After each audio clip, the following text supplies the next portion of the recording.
I was going to use this, I would have worn this classic Steve Jobs black and black and black, but they told me at the very last minute. So first of all, thank you all very much for coming.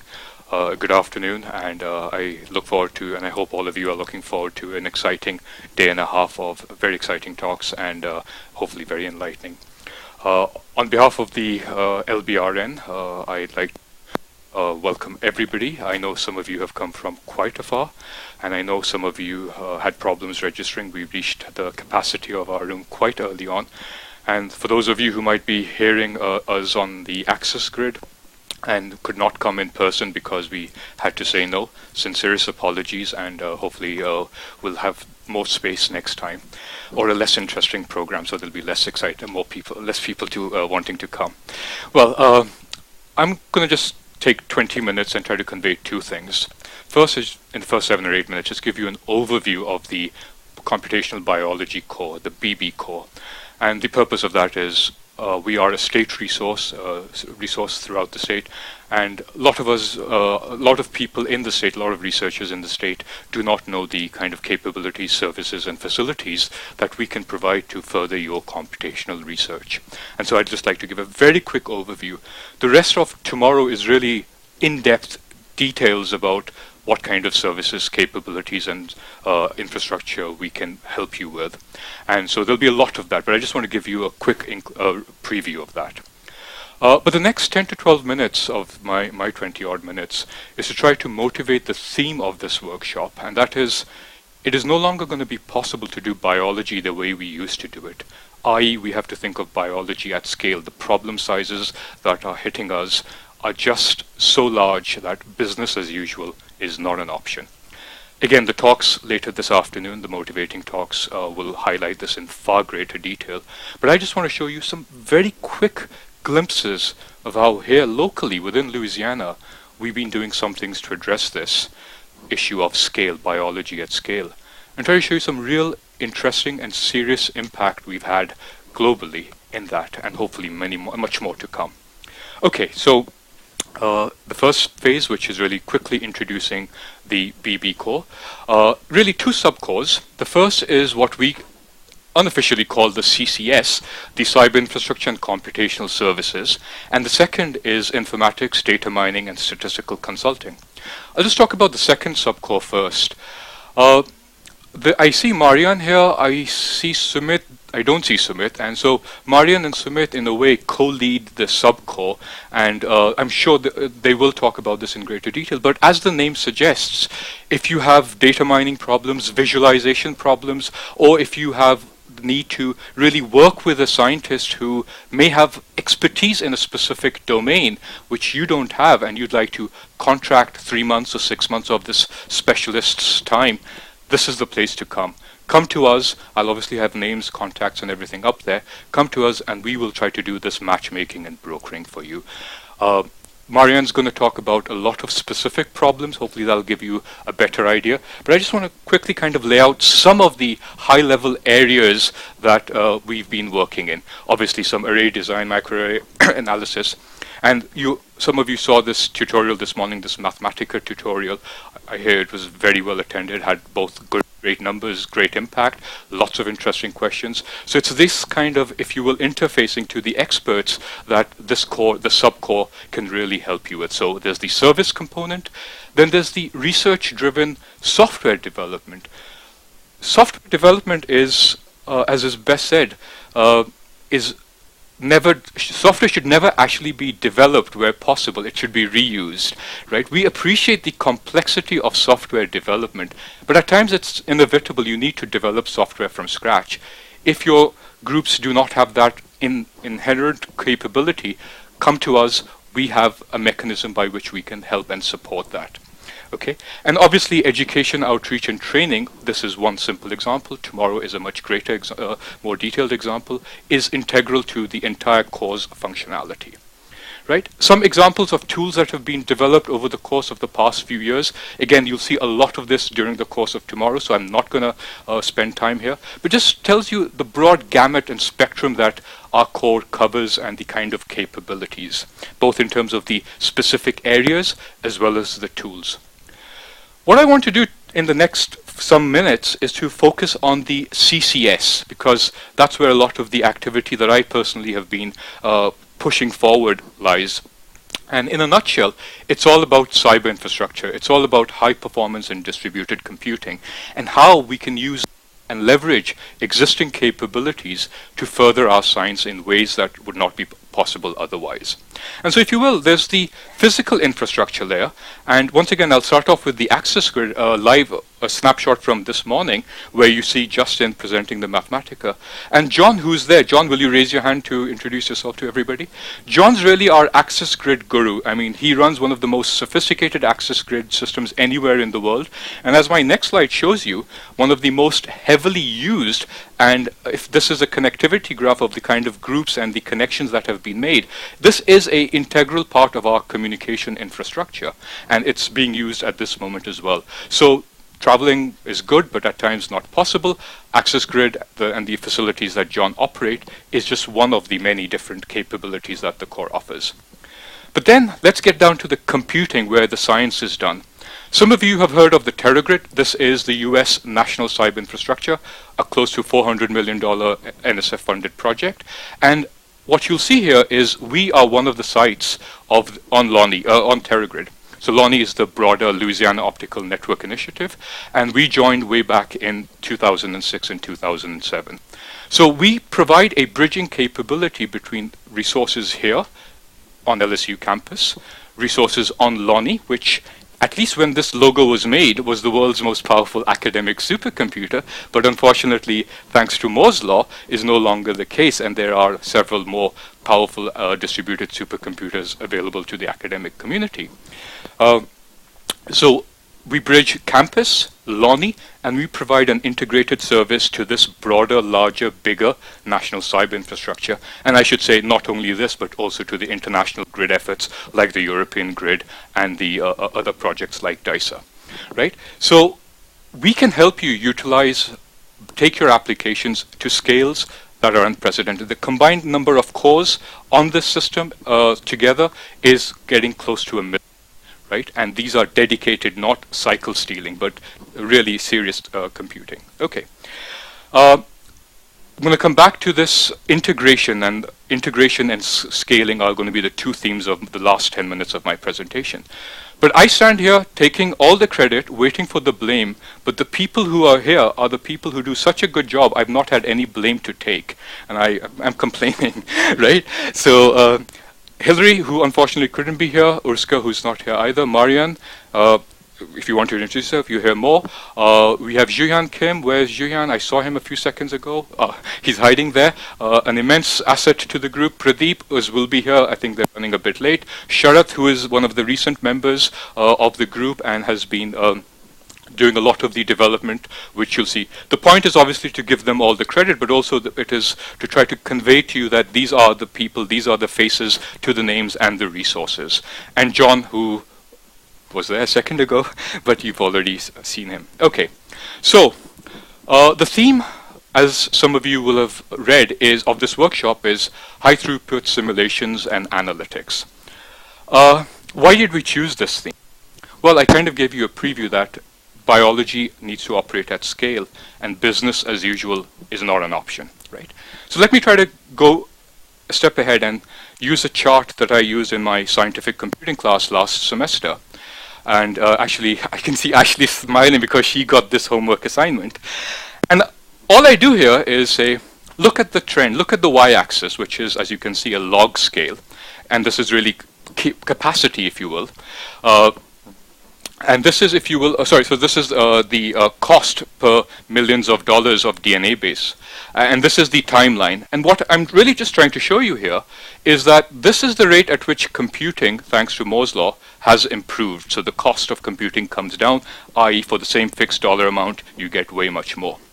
But look at this, which is the cost of just one example of high throughput requirements, that of sequencing a DNA base. And in just under 10 years, we have approximately 5 orders of magnitude difference, right? What I ask people to do is go away and think of the implication of this. I ask students to think, is that happening in other domains like physics? And I'll give you the answer since this is not a homework assignment. The answer is no, because in physics, if anything, it's staying constant at best. And in some cases, it's actually increasing. The cost of building a large infrastructure, CERN, so on and so forth, actually goes up. And by some accounts, if you extrapolate this further, this gap is only going to get super exponential, right? And this is what I mean by it is just not business as usual is just not an option, and we have to learn how to start thinking of creative ways of addressing. That's one example, but there are many other examples of where such scale issues are coming around. And the message that I will hopefully convey today and tomorrow is that you need to start thinking about exploiting concurrency in order to address this scale problem. And concurrency at many, many different levels. There's the obvious scaling up, the standard MPI. There's the scaling out, use as many distributed resources as possible. But then there's the fine-grained and the coarse-grained. And hopefully we'll have examples of impact at each one of these, if you will, scaling types and concurrency types. And it's not just concurrency in the simulations, but that concurrency has to stretch all the way down the pipeline, down to the analytics. Again, hopefully we'll have some examples. And obviously the data management and other aspects. So with this kind of a motivation as the underlying philosophy of our workshop theme, I just want to say we have a set of 4 talks later today, and where we're going to talk, and I'll give you one simple example, which Tom Bishop and Rajiv are going to talk about, running many MD simulations on many supercomputers. So it tells you concurrency at many different levels, right? And as I've alluded to, tomorrow we'll have a bit of showcasing research that our primarily undergraduate institution PIs are working on, and then show you the tools and infrastructure that have been developed and that they've taken up and have used to further their research. And I say hands-on, but that's slightly incorrect because we just want to pack a different set of events. So we're not going to do hands-on per se, but we're going to do real live tutorials tomorrow for a short while. And Julian and Sharath, amongst others, will be leading that. Okay, so just to try to show you a couple of very quick examples of the kind of concurrency that we've been working to address and have made an impact. I'm going to rush through a few slides. So I apologize for the biased nature of the next few slides. The bias comes from familiarity. There's a software project that our group here leads called the Simple API for Grid Applications. A lot of you have heard MPI. This is the distributed computing analog of MPI. It is now approaching a standard and will be a community standard by the end of this year. And what we've been doing is we've been building infrastructure using this as the core. So let me start off by saying you saw TerraGrid, you saw Lonnie. The first kind of concurrency you want, the simplest kind of concurrency that I think everybody in this room will appreciate, is the ability to take that one task or several of those tasks and run on many computers without ever having to change how you run it locally, i.e. the distributed environment and the local environment are identical. And here's one simple example of a tool that is now made available on Lonnie, and you'll hear more about this tomorrow, called Ganga. It comes from Geneva, from the CERN group, groups at CERN, but we have extended that to make it usable on Lonnie and very soon on the TerraGrid and XT. As a matter of fact, it's available, just not publicly released. So if you start using 5 of the Lonnie machines tomorrow, feel impressed and want to scale out to 10 TerraGrid machines, here's your friend. But often life is not that simple. Often you cannot just do simple ensembles or simple, if you will, replications of the same problem. At times you have more ensemble members or you have more simulations that you need to run than you can at any one given instant of time. Tom and Rajiv are going to talk about taking what is called a pilot job abstraction and showing that if you can start dynamically assigning resources to the large number of simulations, you can easily finish much quicker than if you took these sequentially and started to manually marshal them. Okay, so just trying, as I said, this is all a preview and all the details will follow. But we appreciate that the complexity of working in a distributed environment, if there are n sites, grows at least as n squared, if not n cubed, if not n to the power 4. And that is why we try to provide all these capabilities, these abstractions, within well-defined user interfaces and well-defined applications. So you, the end user, do not have to worry about any of the management issues, any of the marshalling issues, and you can use the distributed power of the TerraGrid, Lonnie, cloud computing, and so many other backends without ever having to worry about any changes in your code or in your user mode. And that's, again, the what we call the distributed adaptive runtime environment. And we package all of this in these gateways to make sure that you don't have to worry about anything. And here's just one example, and I believe there'll be a talk about how this has been used as well. This is the molecular dynamics, high throughput, high parallel computing. And then this is the one where exactly the same capabilities, exactly the same abstractions are now used to support next generation sequencing in a distributed mode using the power of TerraGrid and Lonnie, right? And once again, you as the end user don't have to worry. And this is just a faith, take us on faith that you can actually run all this on a set of distributed machines. Okay. This is probably my last slide, but I just want to show you that all this is not theoretical. All this is not just a bunch of us computer scientists, geeks, working and having fun.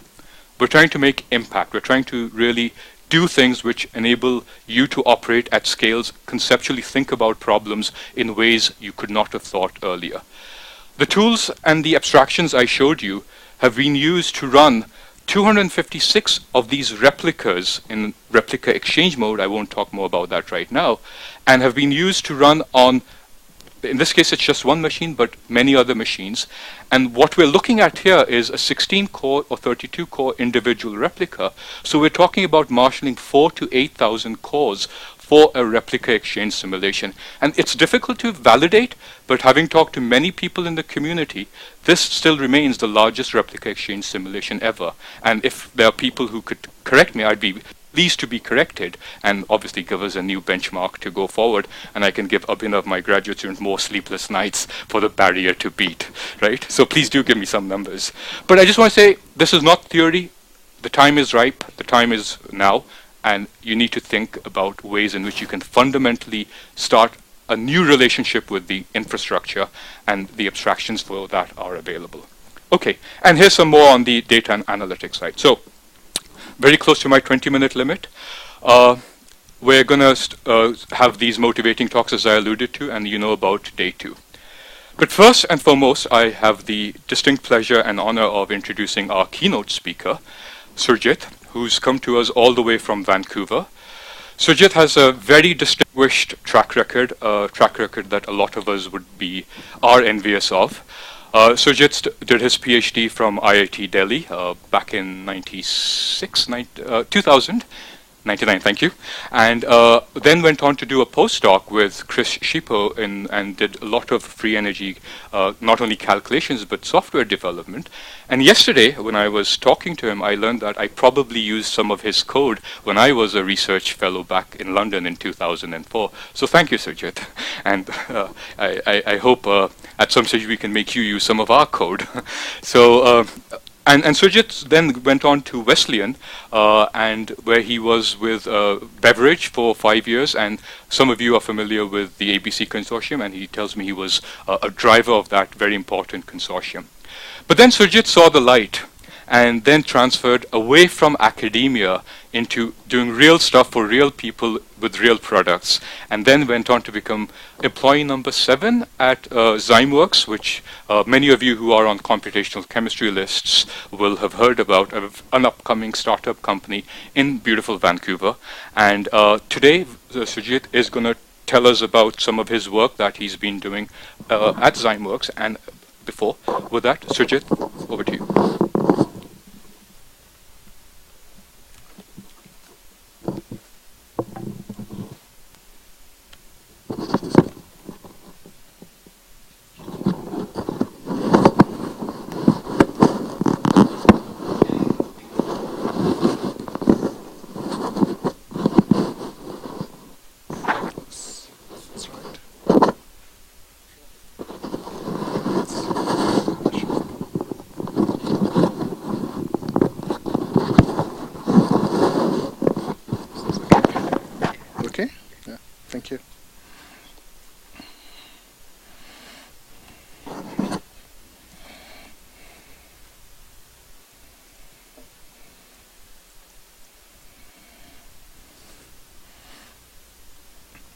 Okay, so first of all, thank you very much. Thank you all for being here. Shantenu, thanks a lot for all the kind hospitality, for inviting me here. It's been a real pleasure, and I hope I can do some justice in terms of describing how to, is it?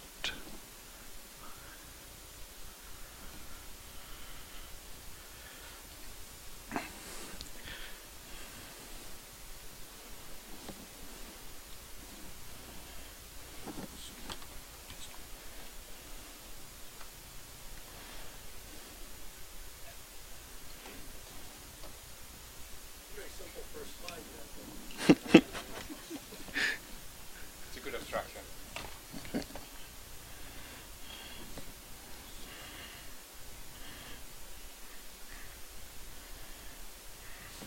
Okay, thank you very much. So,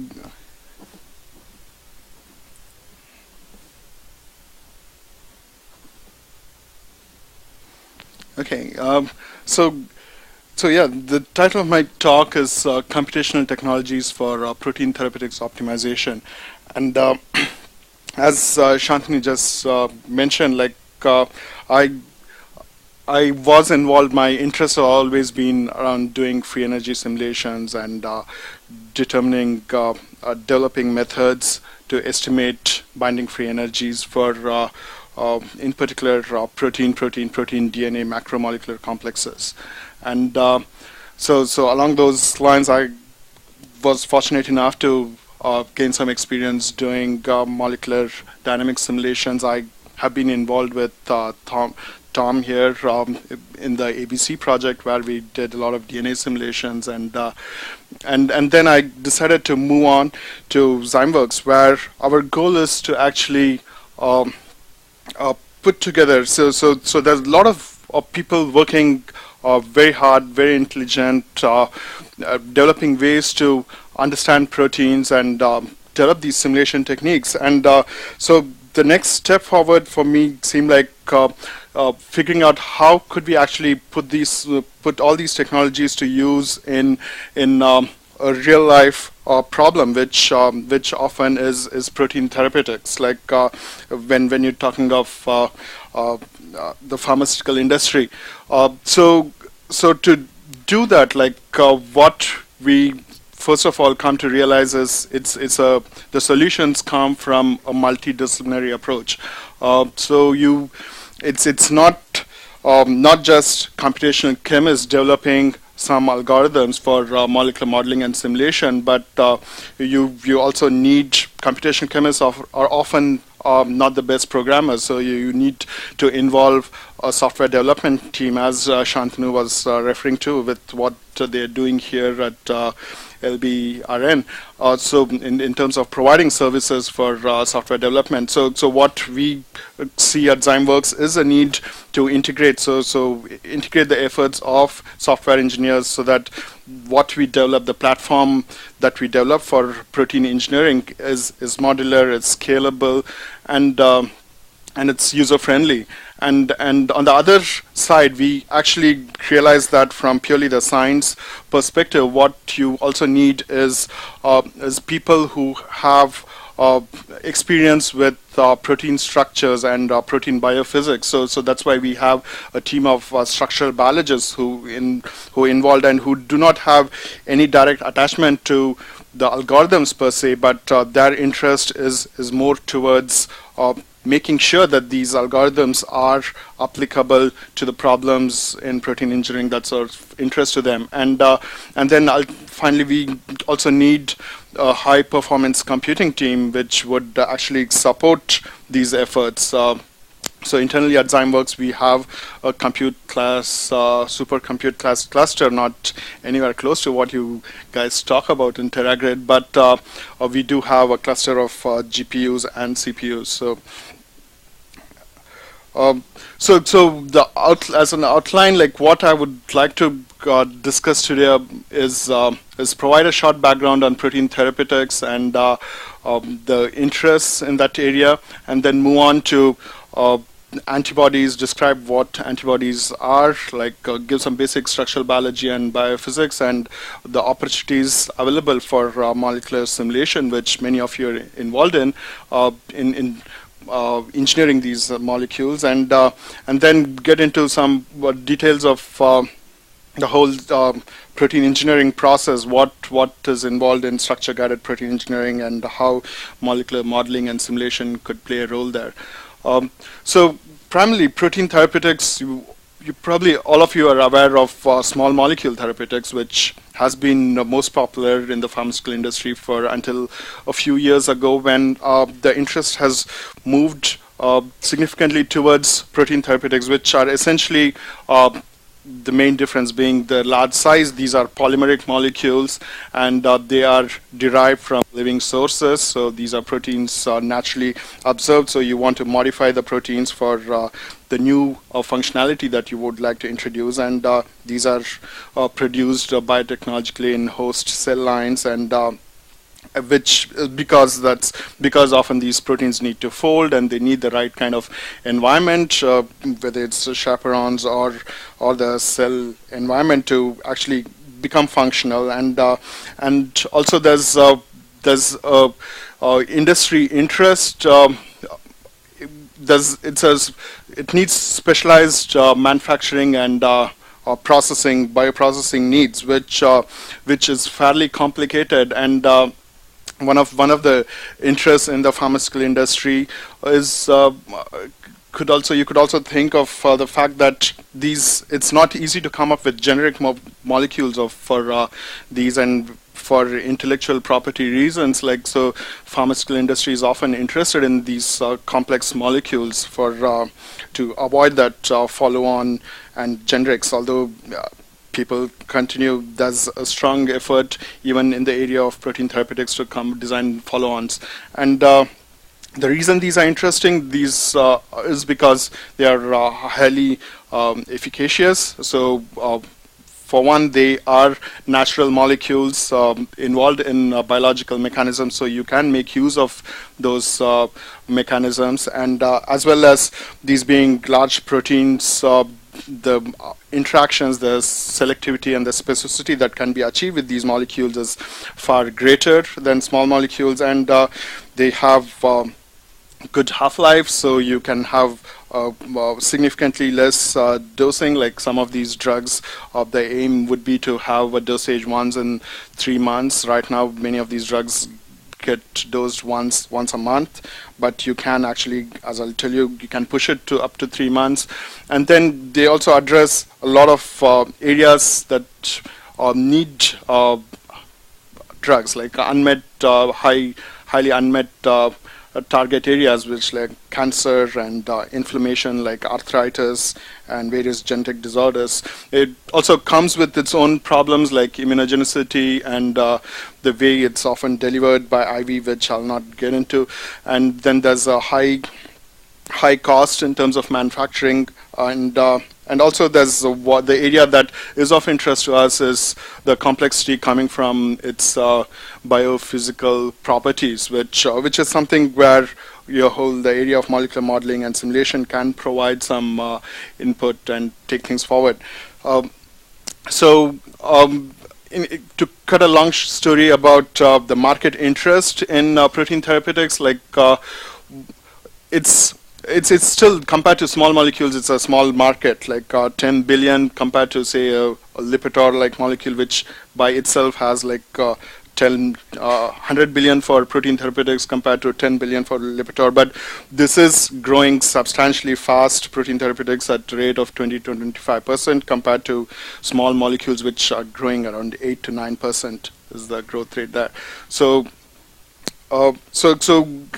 moving on to antibodies and the structural biology. So these are fairly complex molecules. These are multi-domain proteins. Like what you see is the FC portion, the stem portion of it. It's a hetero or tetrameric molecules. You have what are called two heavy chains, and then there are two symmetric light chains. So there's a significant symmetry here in this molecule. They dimerize and form these units. So functionally, it has this Fab portion that probably all of you are familiar with, which recognizes the target antigen, and then there is this FC portion of the molecule, which is involved in working with the immune system. So antibodies have to perform this dual task. Like if you think about it, like they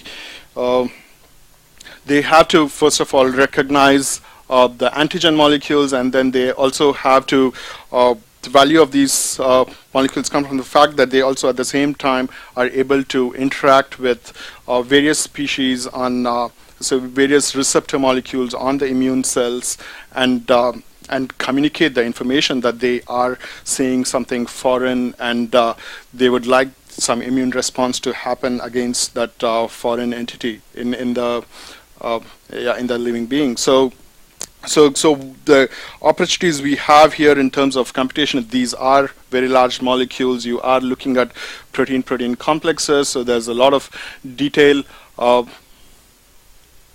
Presenter left the meeting. Is everyone hearing? Like,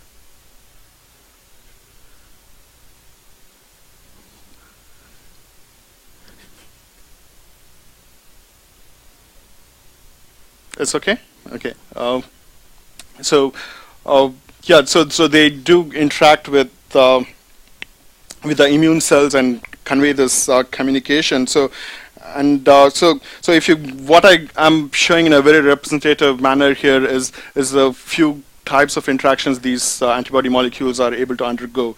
Often many of them at the same time, which goes back to the whole idea of how these macromolecules function by being involved in these multi-protein complexes, which is where ultimately the simulations would be of great value if one were to understand how these molecules interact and their dynamic in that environment. So what the whole idea is, again, as I alluded, like these molecules are involved in various signaling processes. So they have to recognize the antigens, and then they also have to convey that information to the immune cells, whether the immune cell needs to be activating in certain environments, so there needs to be an immune response, or they need to inhibit the immune response. And so they would do this by concurrently interacting with the target as well as the target cell and the immune cell. So if you think of what I've been showing as one of this the Fc gamma receptors, which interacts with the Fc region of the antibody molecule, the Fc gamma receptors, which there are a number of homologous sequences available on different immune cell types, and so what you see is that some of these function in an activating manner, some of them are actually inhibitory. In particular, this R2b is inhibitory. But if you look at the sequence details, for instance, between this gamma R2a and 2b, the homology between in the extracellular portion, usually these molecules are such that they have a extracellular domain which interacts with the Fc, and then they also have intracellular kinase units which are involved in the signaling. So this extracellular portion itself has a homology of greater than 93%, at which point, like if you think of that, like if you structure-guided approaches for optimizing your Fc molecule to bind to these targets with such heavy homology is quite efficient compared to the alternate experimental techniques like evolution, where or display techniques where you would try to pan out a whole hundreds of thousands of molecules and try to evaluate each one of those. It is structure-guided approaches can be quite effective in this situation. So you could, in terms of biology, there's also another interesting aspect you can think about. Like, so for instance, these inhibitory, so if you look at the disease condition, suppose you want to come up with a drug for arthritis, which involves B cells, like overproduction of antibody molecules by B cells, and if the goal is actually to come up with a drug for arthritis, then you could, for instance, target your FC in a very selective manner to these inhibitory receptors, at 2B kind, and on the other hand, if you are trying to actually get the immune system to work on, say, a cancer cell, then you could be designing your FC antibody molecule to bind with the activating receptor types. And so as a proof of concept, one of the things we did work on at Zymeworks is this is some recent work, like where we've actually used our computational technology to kind of modulate the binding selectivity of these FCs to the various types of FC receptors. And so what we show here is that you can, in very selective manner, you can totally knock off binding to certain receptor types, or while maintaining wild type like binding to some of them. So there's also, or you could go to the other extreme of coming up with super binders, which often may not super binders to one particular receptor type, which may not be very interesting from a biological angle, because often when you're making these drugs, you also need to consider you don't want your drug molecule to act in certain fashions to get the right mechanisms to work. So so having this kind of a wide profile, the other value you have is you can better understand that there's a lot of mechanisms going on in this immune system which we still don't know much about, and having a library of these molecules which are very selective and modulated in this manner would help you kind of dissect what is actually happening on the biological side. So another angle that we are looking at is as I told you, like these molecules have significantly long half-lives. Naturally, these protein molecules have a half-life of about 3 weeks. They exist and in your blood, in the circulatory system. And one of the things you can actually do is improve the binding of the FCs to certain receptor types called FcRn, which will lead to further recycling and improvement in the half-life. So the way, this is a very interesting problem from physical chemistry standpoint, where what you are trying to do here is the way these molecules function is they bind to the FC. The FcRn molecules bind to FC at low pH of about 6.5, and then they release the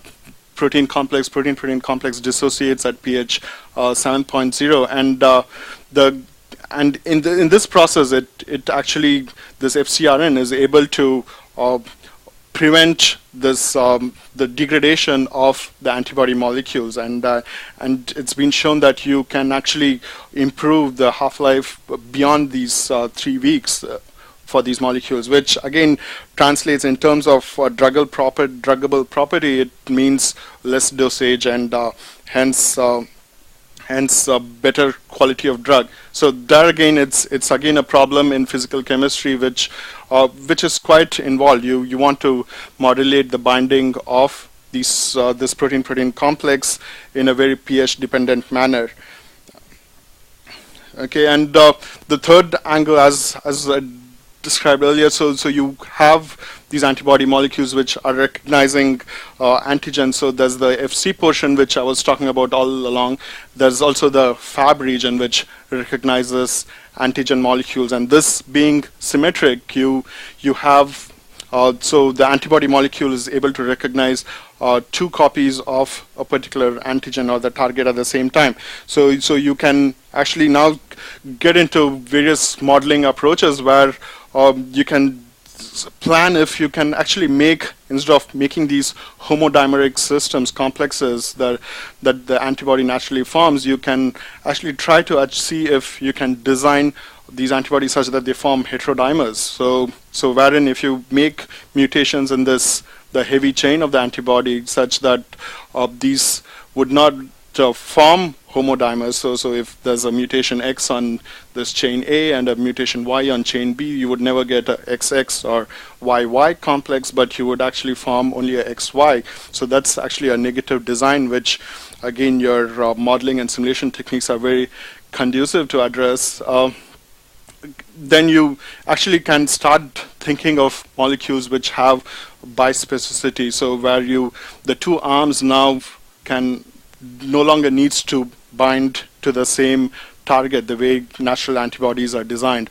So you can actually have this new antibody that you've designed end up being multi-specific, like it can recognize two different targets on, say, the two different epitopes on the same molecule, or it can bind to two different molecules on the same cell, or you can make it bind to two different molecules on two different cells, and so on. So at which point you can start playing with the biology of how these drugs would function.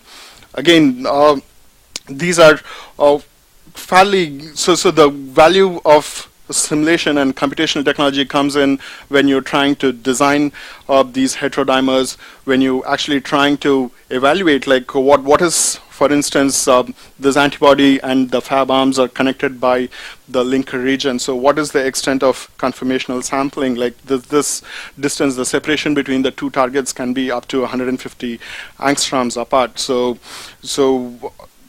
you can actually start evaluating, which many of these techniques cannot be studied, like these molecules cannot be studied easily using experimental approaches. So you can use computational modeling. So to summarize the opportunities for antibody therapeutics, like you can fine-tune them for various immune system functionality. You can improve and modulate their half-life, or you can come up with multi-specificity, and you can design novel scaffolds. You can have multiple arms instead of two arms in your antibody. You can design more. And then a problem that in protein engineering that goes along with all these binding improvements is changes in stability, which often are coupled together. So that needs to be addressed. And totally different angle that you can address is the whole idea of immunogenicity, the whole problem there is that although proteins are made of the same 20 amino acids, if you take an antibody molecule from, say, a rat or a mouse and, say, inject it into a human, then often you see that the human immune system would have very strong response to that molecule, foreign molecule, and so our immune system is able to differentiate between human proteins and other proteins from other species. And so there's a whole bioinformatics angle that you can take to address that issue. So what are the goals of structure guided protein engineering, and what can be done? Like so the whole idea there is use structural information that's available and combine that with the thermodynamic properties or the biophysical insight we have on these molecules, and see how your computational modeling and simulation can marry these two, and try to reproduce wet lab observations of how these molecules behave.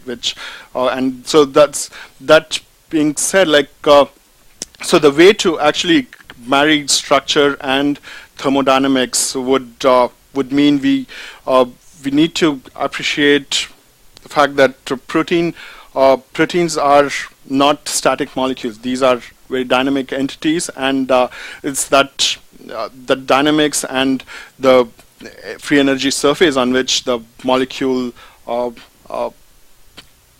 properties are captured, which needs to be studied if we want to actually bridge this gap between structure and thermodynamics. Thermodynamics essentially refers to properties of the system, like binding constants or stability of a protein, or the pKa, the effect of various proteination that I described for the FcR, and how an antibody molecule binds to FcR, and so these, at this point, we are looking at fairly involved simulations, and the whole idea of informatics and machine learning approaches becomes very valuable input, and it has to go along with the simulation that's being performed. It adds value to the simulation. The whole idea of protein dynamics is actually best captured by what Feynman said about close to 50 years ago, when he said that everything that living things do can be reduced to the wiggling and jiggling of atoms, which is essentially what all of us are trying to capture when we do these simulations and understand how this comes into play. So if we go back to the issue of protein engineering, like so what are the main challenges that we need to address? The first one, these are actually, again, there are a variety of challenges, and all of them need to be addressed in a kind of an intertwined manner. Like one would be the model itself, like the quality of the structure that is employed. Okay, and then there is the whole. For instance, if you even look at a protein simulation, I see a lot of you are familiar with DNA simulations. But then, if you think of protein simulations, or even in the context of DNA, when you start off these simulations, like you start with a crystal structure, you do not have hydrogens in that structure, and that needs to be added. Like often we just assume, like we take a pH 7 and we have programs which just assign protonation, so they place the hydrogens onto that structure. But in reality, this it can be, that small step itself can be quite complex from your protein structure and biophysics standpoint. Like for instance, the example of that FcRn that I was talking about, like is where this protein the two proteins come together at pH 6, and when you take that complex at pH 7, they dissociate. So which means, like, as a effect of that pH, there is a change in protonation of a few residues in that system, and which totally changes how that molecule behaves. So which is something that we all need to be very aware of as we're trying to do these simulations. So the quality, what you put into these simulations is what ultimately will determine what comes out of it. So for instance, when you have histidine residues, you can have protonation there are two different nitrogens on which you can add those hydrogens, and making that selection itself can be quite complex. And when you're trying to do binding studies, like we often do molecular dynamic simulations, but then the next question would be, like, which of the multiple conformations that you obtain during these simulations are the most appropriate model that you want to carry forward to do some binding studies. So there are lots of these alternate conformations will actually have a direct impact on the kind of free energies that are being computed. So there's a lot of detail in the model that is being employed, and for which we use a number of conformational sampling techniques. And then there's the whole idea of now, if you're trying to do protein engineering, then you need to first of all recognize what are the sites where you want to do these mutations, which are referred to as hotspots. These, if you're trying to engineer a protein-protein complex, these can actually be close to the interface, or they can be quite distal from the interface. And so, as I was saying, like, there's often a coupling between protein-protein affinity and also the stability. In the same manner, like protein-protein affinity itself can be affected by residues at close proximity, or they could actually also have, they could be impacted by distal residues. So being able to recognize these hotspots, which is where MD simulations and the kind of correlated motions that you see between residues is of interest. And So all of this information gets used in determining what positions that you want to introduce mutations into, because very quickly, although you can have the most efficient ways of doing these computations, it can run into combinatorial problems, because when you're trying to engineer a protein, you can potentially introduce 19 other amino acids at any position, and then you have a protein like the antibody structure was 1200 residues, but any interface could easily have in the region of 50, 60 residues, and you take into consideration all these distal effects, you are quickly running into combinatorial problems. So you need methods to actually determine which are the important points, the hotspots in your protein where you could try to optimize it.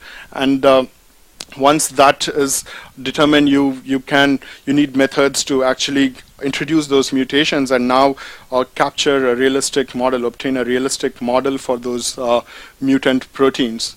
And then ultimately all of this ties into this whole problem of scoring and ranking, like which is where the whole idea of free energy simulations and comes in. Okay, and it is often considered a holy grail. So I'll get to that as we move along. And again, ultimately, as all of this ties into, if you're trying to do it in a computational with a computational technology, it ties into the hardware and software infrastructure that's available to you, so that you can have this process in a scalable, expand this process in a scalable manner. And the other thing you want to balance is also the accuracy and the kind of the quality of model that Shantenu was referring to. You can have these coarse-grained models or detailed atomistic models, and and both of these are going to have their own. They come with their own value in terms of the computational cost, as well as other end being the accuracy of those models. And you need to find the right balance between the two, and also the balance between the two in the context of each of these problems. So if when we think of the modeling and simulation methods, like there are multiple ways to approach this problem. One would be doing a kind of a top-down approach, where you can say that, for instance, you have a number of protein structures, or you know certain properties of your DNA, and so you want models which will capture those properties. Okay. On the other hand, we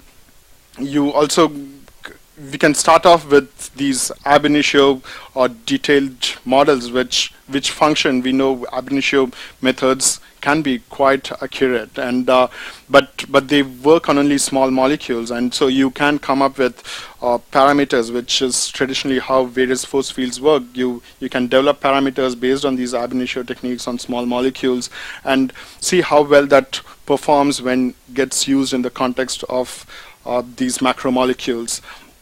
And so the way, actually, the ultimate solution, in my opinion, which I'm sure a lot of you will agree, a lot of you here will agree with, is actually lies somewhere in the middle, where you can marry these two techniques of doing a top-down or a bottom-up approach in terms of using the right model for your problem of interest. And the other major problem is actually how we're going to perform sampling, which again, you can try to analyze it, and what you will appreciate is that ultimately it depends. Your sampling you need to take on a sampling method which will try to address the degree of freedom that's of interest to you. So whether you're looking at, depending on what kind of molecular modeling, whether it's a protein-protein docking that you're trying to do, or you're trying to do a conformational sampling, or you're trying to do a protein packing, each of these techniques can have solutions coming from different areas. So which again you need to find the right balance depending on the problem you have. And the scoring function, which ties very much into the kind of models and the sampling technique that we employ, can again be again, you can use the same concepts of so top-down or bottom-up approach, but at this point you also have to take into consideration of the fact that there's quite a bit of data available out there. At this point you are trying to compare your modeling and simulation methods with experimental information, and you need to be able to bridge that the difference, and that's where various machine learning techniques can be of use. And the other area is actually the hotspot determination, which I referred to earlier. So this is, I do not need to go into detail of this, which all of you are familiar with, but the idea is, again, you can have physics-based potentials, or you can do these knowledge-based potentials, which physics-based, I'm sure all of you are quite familiar with, where which are derived on atomistic quantum calculations or experimental data on small molecules. But the other interesting area that is of interest in when you're trying to model proteins is using the large data set that's available in PDB. For instance, you have more than 30,000 non-redundant structures in the protein data bank, which are well formed. They are stable structures, and so what you can so there's some information that you can obtain from those from that database, where the idea is these proteins have folded into those three-dimensional structures because of certain intrinsic interaction properties of between various residue types, and how certain residues want to be exposed to the solvent. So what you can derive is certain, based on this database, you can come up with probability profiles of various residue pair interactions as a function of the distance between them, either in the Cartesian space or in the sequence space, and then transform these probabilities into free energy scales, which is useful for scoring. Wave properties, yeah? So in these knowledge-based techniques, yes, it's based on they're based on crystal structures, yeah. So going back to the issue of sampling, so the reason when I said you take a sampling approach, take on a sampling approach that will depend on the property that we're trying to capture in those simulations is because the time scales at which various motions in a protein happen can be quite varied, starting from anywhere in the time scale of a few femtoseconds going on to microseconds and more. So if you're talking of full folding process, so I know there are lots of groups out there who are trying to model proteins in a deterministic using molecular dynamics simulations. We are going up to the level that is technologies like the Terra grid are actually helping us address this whole problem of protein folding, where you can now these days simulate proteins into the microsecond time scale. But there are other computationally, if you try to address this issue, you can gain value by using alternate sampling techniques, like you can use various Monte Carlo approaches, which are more stochastic. If you know well what kind of degrees of freedom is of interest to you. So one of the things that we do that's of interest to us is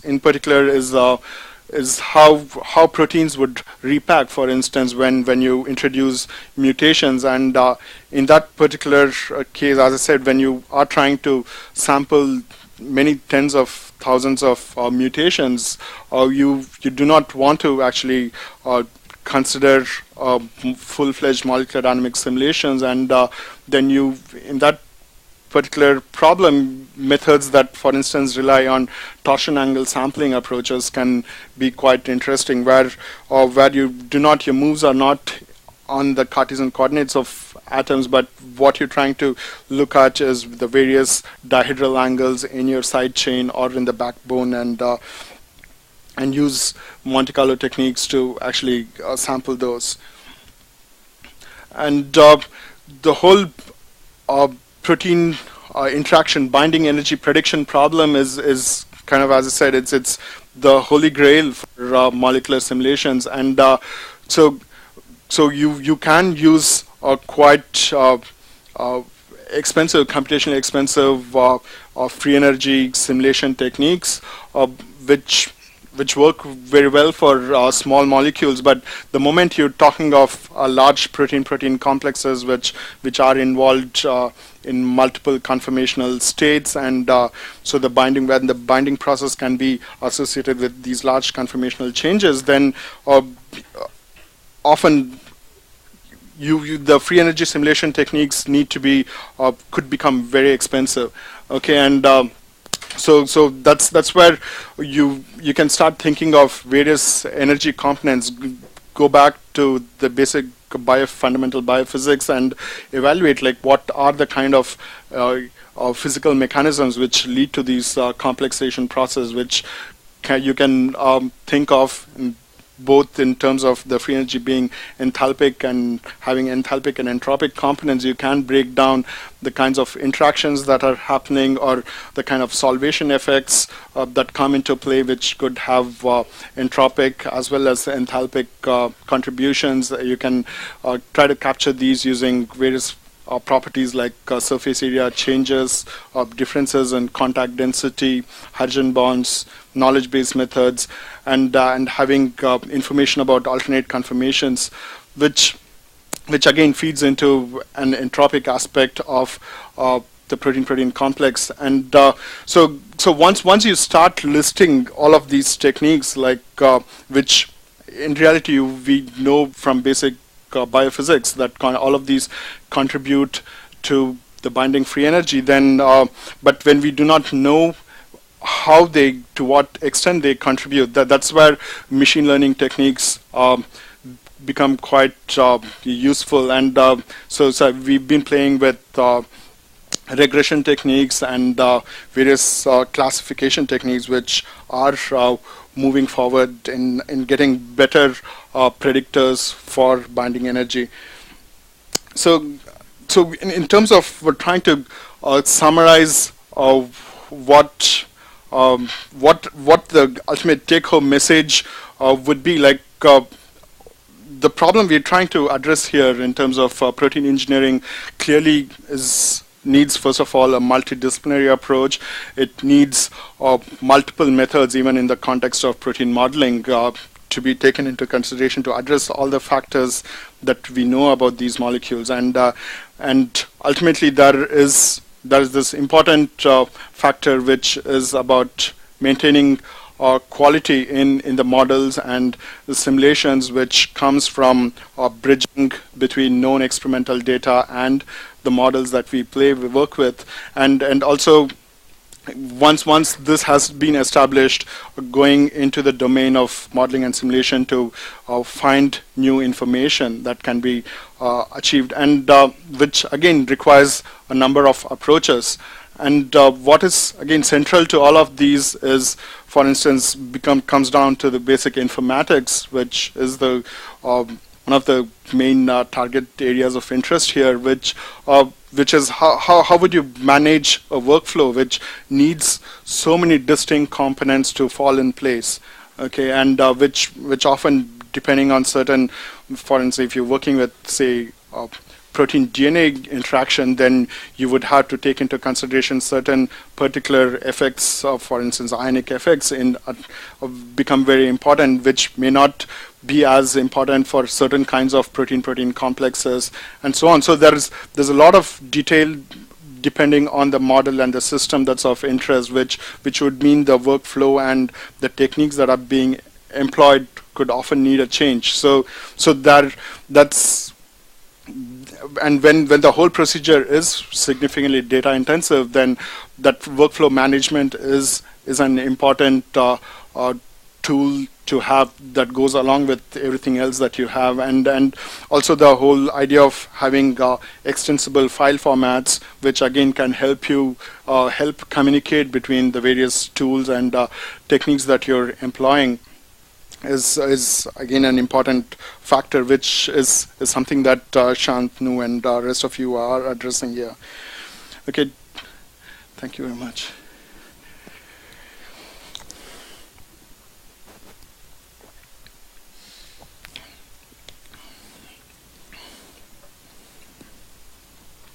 So to summarize, like what we see is that to get to a structure-guided rational design and protein engineering, what we need is an array. It's a multidisciplinary problem where you need an array of technologies, which, and central to which is the whole effort of high performance computing and good software engineering practices, so that your whole platform can be modular, extensible, and so on.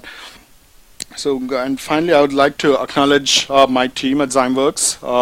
As Shantenu pointed out, like when I started there 3 years ago, I was the 7th employee, and now we are at close to 30 people at Zymeworks, and it's been a really interesting team to work with, like where all of us are thinking of just one central goal, and which being protein engineering, developing a computational platform for protein engineering. And that's where you come to realize, like the need to actually bring together people with diverse expertise, and central, again, an important component in that is high performance computing, and what you guys are doing, and the kind of interactions you people have here between experimental labs and computational teams is very central if we are to push this area forward.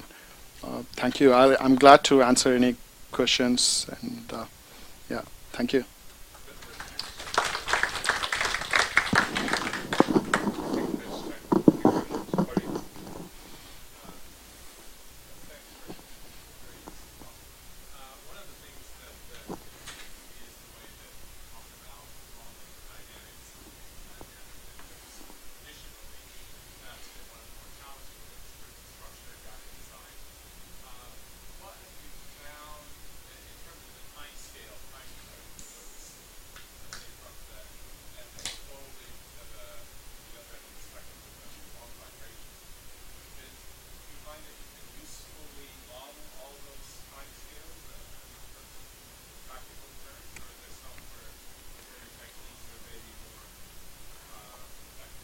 Yeah, so one of the things we do not actually at Zymeworks, we do not involve ourselves in modeling the very long the microsecond protein folding process. Okay, so our goal is, the way we think about it, there's no one technique that can help you address the whole gamut of time scales in which proteins move, and so that's where you would need a combination of multiple sampling techniques to address it. So, for instance, again, if you're thinking of protein packing, then you could use torsion angle sampling approaches. If you are looking at just conformational changes, then molecular dynamic simulations are very valuable, and then you also can actually take information from simulations and use that as input for alternate these Monte Carlo torsion angle sampling techniques. Okay, so that's how we try to combine it.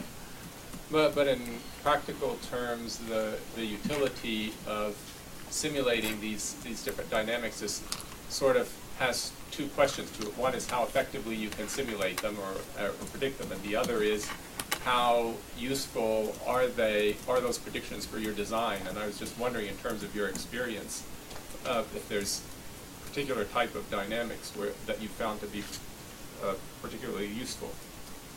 Yeah, so if you're just thinking of, so if you want to model a new mutant of any protein, then yeah, you have to introduce some kind of dynamics once you introduce a mutation. So to achieve, and then so once you introduce a mutation, you would want to calibrate it against known data, right? So that's clearly you want to evaluate what kind of dynamic techniques, simulation techniques you would employ. But from the whole molecular dynamics simulation, if you're thinking, your question was what aspect of, could I get your question again? What time scales? So you showed that spectrum of different dynamics phenomena and different time scales. So we have bond vibrations, and then you have side chain rotations, and you mentioned, of course, you can't get out to the time scale of the folding. But I'm just wondering if there are particular classifications of motions in there that you find that you can quite usefully simulate and apply to your design. So yeah, again, so in that case, our main interest, especially when you're trying to do protein engineering, is it'll usually involve side chain conformational changes when you want to repack, introduce a mutation, and obtain the right kind of local environment to support a new side chain conformation, right? And for instance, molecular dynamics simulations are not very effective in that area, right? So because you would need, because you have local packing effects which will prevent your any conformational change. You can introduce a new side chain type, but getting the right local geometry using molecular dynamics simulation is not the best approach. That's where the whole requirement. So what would be more efficient there is doing a torsion angle sampling. So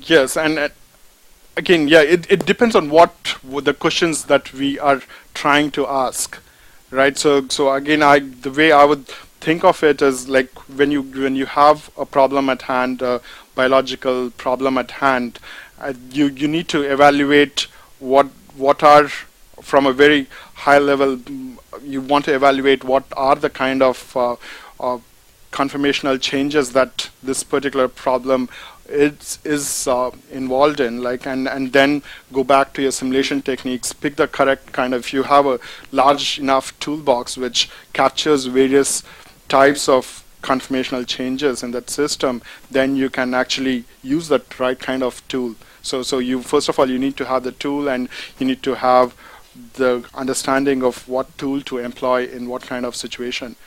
So one, there's really, I don't think in the area of simulations there's one technique that fits all. Right.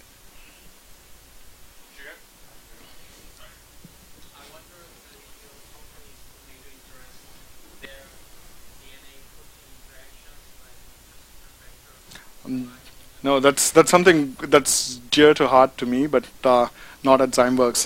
Our interest is optimizing protein therapeutics. Yeah.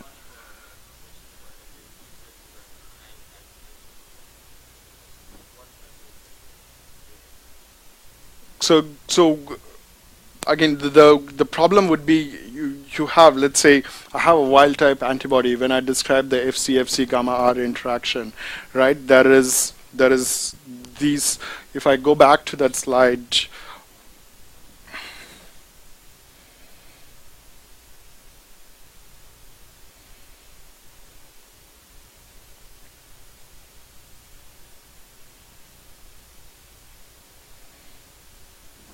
Yeah, so if you look at what I show here is the binding affinity of this portion, the FC portion of an antibody molecule, to various types of, these are the FC gamma receptors, which is this molecule here.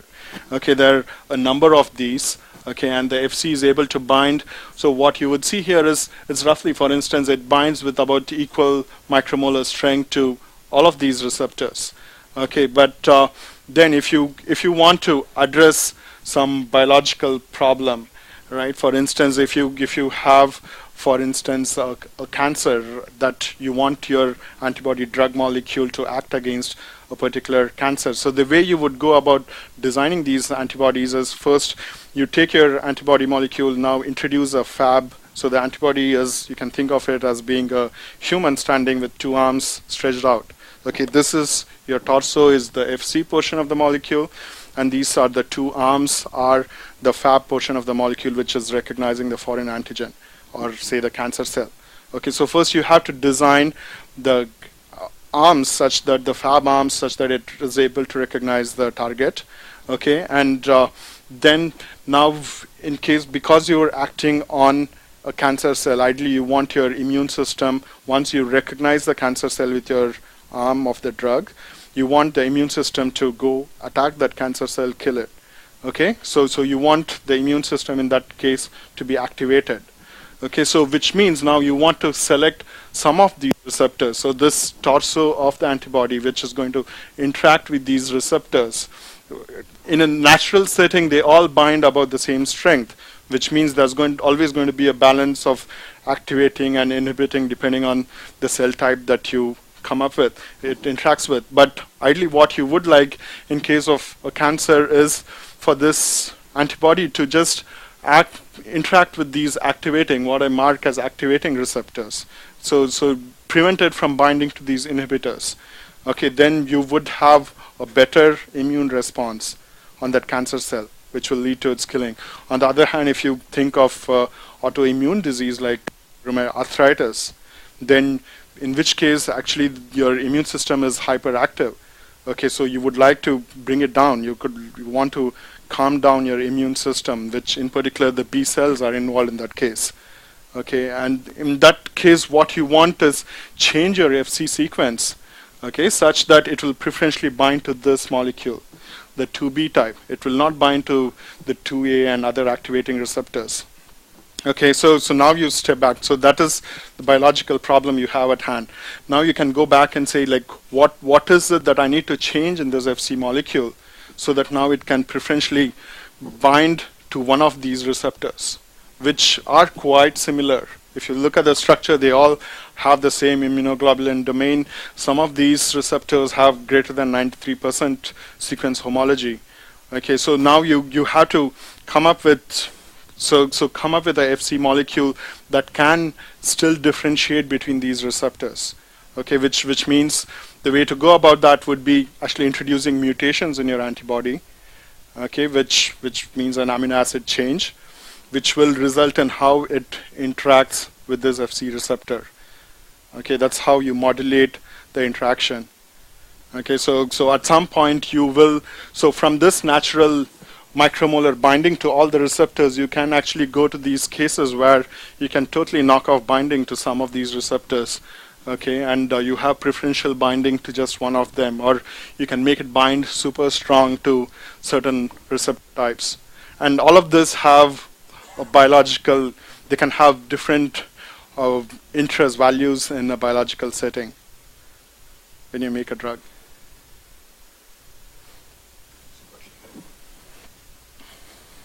Briefly characterize the type of computational load your operations put both on and off the Terra grid?